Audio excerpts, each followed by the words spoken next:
Warning, do not try this at home. We are trained professionals and we are paid to do this. So, let's get started with our theory.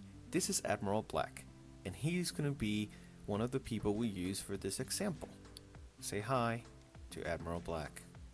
Of course, he's a trained professional. Then we have the handsome, dashing Captain Princeton, and of course, he's going to be the other one that helps us with this theory, So, this theory is basically about Sanji going from using fire to using electricity. It sounds crazy, but the fire itself sounds crazy, and it's never explaining how he can do it.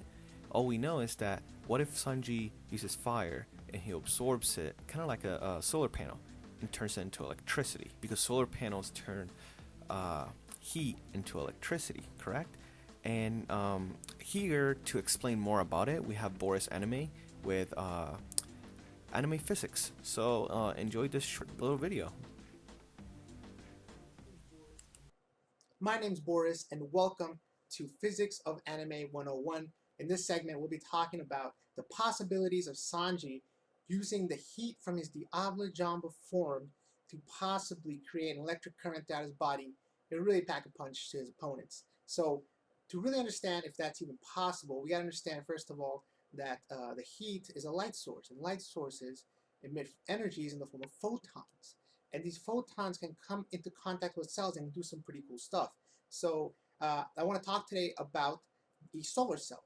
A solar cell, in case you guys don't know, is a device that takes in solar energy, heat from the sun, and converts it to electrical energy. Now, the solar cell itself is comprised of two sheets of silicon atom. Now, silicon, you see, is a semiconductor.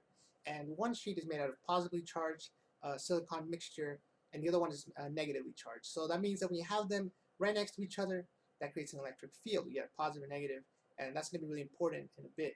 So let me go back to photons. When a photon hits an atom of silicon, it actually has enough energy to excite one of the electrons in the valence shell and one of the outer shells, and it excites it out of the valence band. So essentially, it's now free. However, a lot of times when this happens, they are pulled right back in.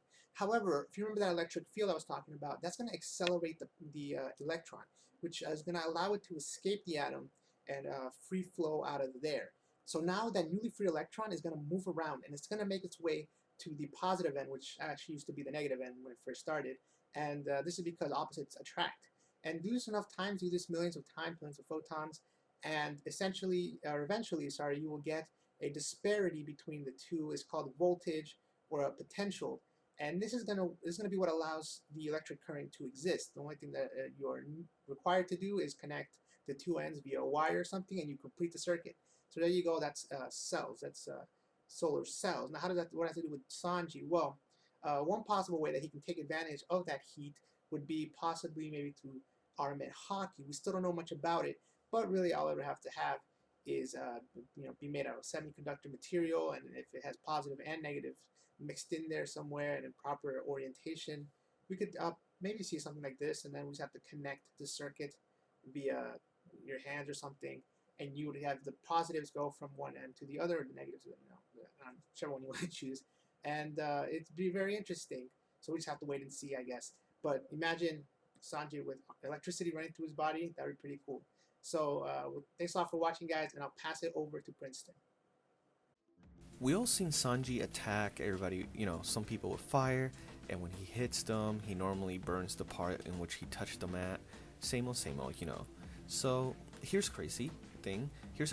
What if he used static electricity? What if he ran on the floor to create static electricity in this fashion right here? Obviously, it'll look cooler. And it might look lame, but remember, he does spin to create fire, so anything is possible. What if he's able to convert his heat into electricity, kind of like a solar panel? I mean, it is possible, and I would love to see this. See when he could do an attack kind of like in this fashion, but notice whenever I kicked Admiral Black's arm, it kind of just numbed it and put it to sleep. Maybe that's something that Sanji can start doing, and adding that to his pool of moves. So let's say Sanji fought Peckham's, and Peckham hide inside his shell. If Sanji were to hit him with fire, only the top of the shell will actually take damage, but if he hit him with electricity, the electricity will travel through the body and actually affect Peckham's. So that was my theory for today, guys. I hope you guys enjoyed it. It was an amazing theory. A lot of work went into it, and it was really fun to film. So make sure you check out our last two theories, which were theory on Blackbeard's soul and Brooke. So I hope you like it. Thank you.